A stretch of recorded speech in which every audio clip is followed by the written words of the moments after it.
So I'm back with the same poem, A Little Grain of God. Just a quick recapitulation what we have studied.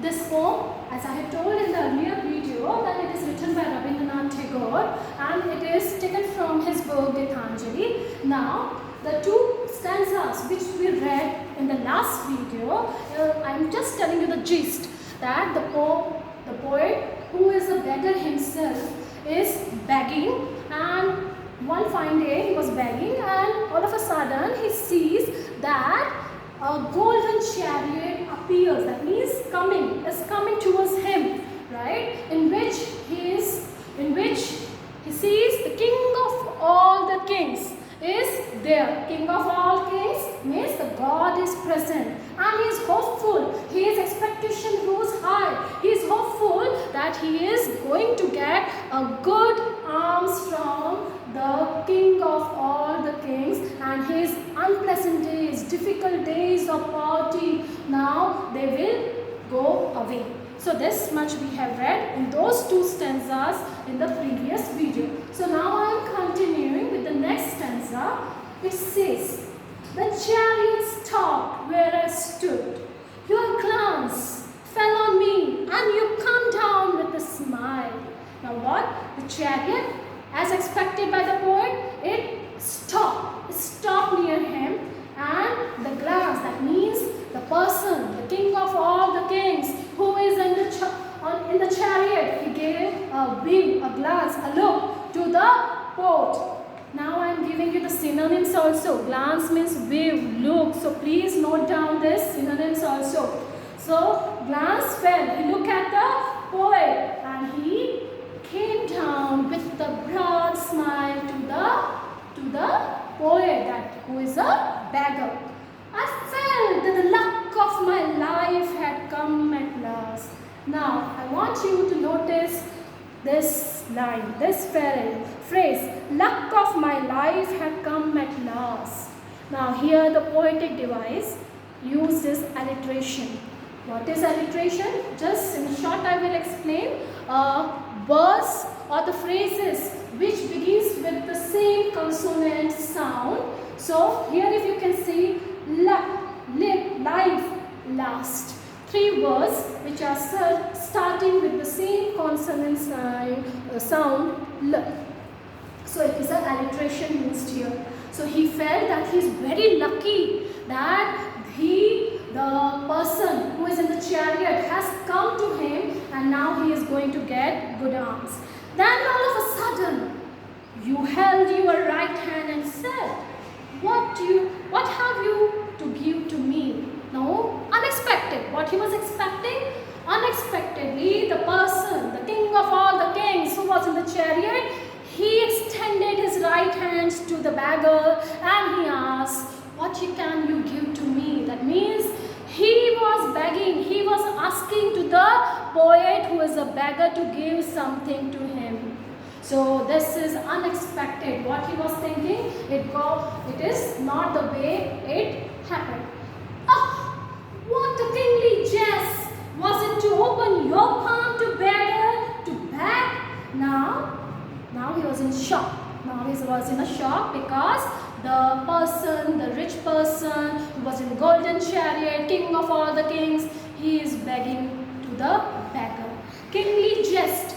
Word, kingly jest. What do you mean by kingly jest? Jest means a joke, right? It was a joke because a person who is affluent, he is begging, and kingly means big. It was a big joke, right? So he extended the palm to a beggar to beg.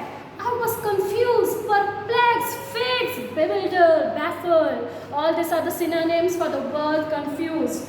And stood undecided. And then from my wallet, I slowly took out the least little grain of corn and give it to you. Now what happened? He was confused and stood undecided.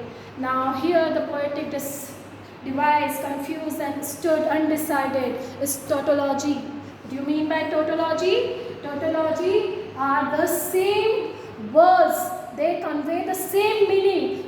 See here, confused and undecided. They are giving the same meaning. So the poetic device used here is tautology. Now he was confused, right? And he was in a fix what to give. And so he was slowly, what do you mean by slowly here? He was reluctant to give. He was not happy to give. So slowly, hesitatingly, he took out the least little grain of corn and gave it to you. So with hesitation, with reluctance, he took out the least little grain of corn to the King of all the kings.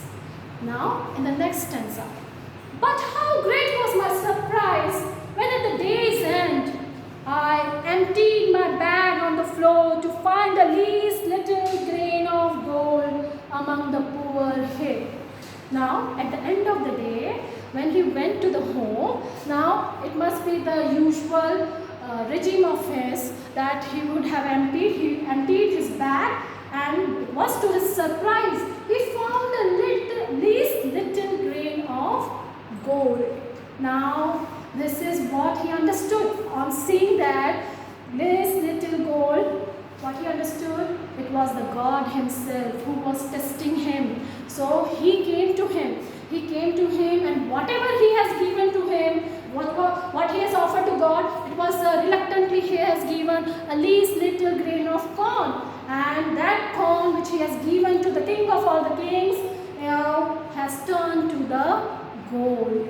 So he realized that this was a realization. And when he realized that, I bitterly wept and wished that I had the heart to give you my all. He understood.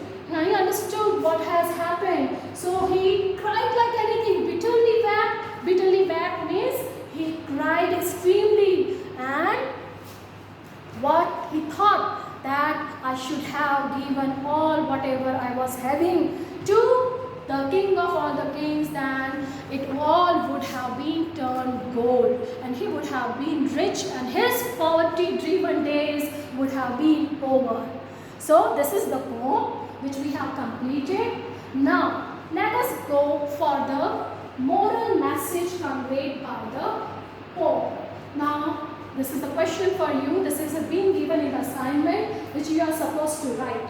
So I will just discuss it with you. So for me there are two messages conveyed by the poet through this poem. One, as we all human beings are very selfish and we are behind collecting the materialistic things and we don't believe in giving, but actually it is a spiritual awakening. Actually the real contentment, the real satisfaction, it lies in giving and not collecting. This is the message. And the second message, God keeps testing us in different ways. He has his own ways to test we human beings. So here also he came in disguise. He was in chariot and he tested the beggar. So that is what we should be very generous. Children, this is the moral message, and you should be content in giving the things whatever you have with full heart. So this is the moral message. Now there is the assignment which you are supposed to do. Right? Write 8 lines of poem in your classwork. Draw a picture which is there in your book itself. You can draw that also, or related to the poem. Any picture you can draw.